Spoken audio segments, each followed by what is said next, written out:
Hüseyin Hüseyin Alioğlu, makine barış subayı. Sağ ol. Sir, Captain Imran from Pakistan Navy, sir. Sir, alhamdulillah. Alhamdulillah, sir. How Turkish? Sir, alhamdulillah, very good, sir. Bir takip proje imalatlarına başlanmıştır.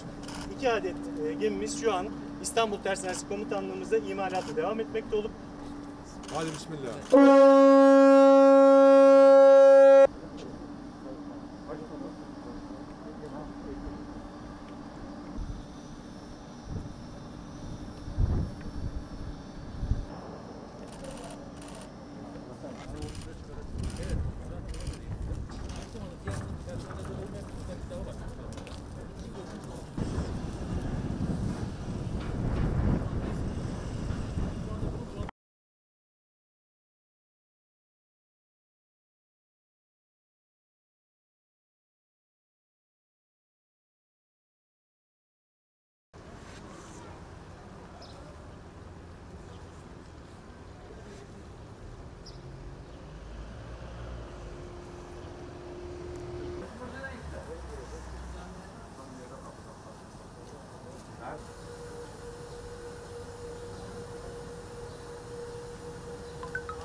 Tarihi 1605'lere kadar uzanan bir yapıdır.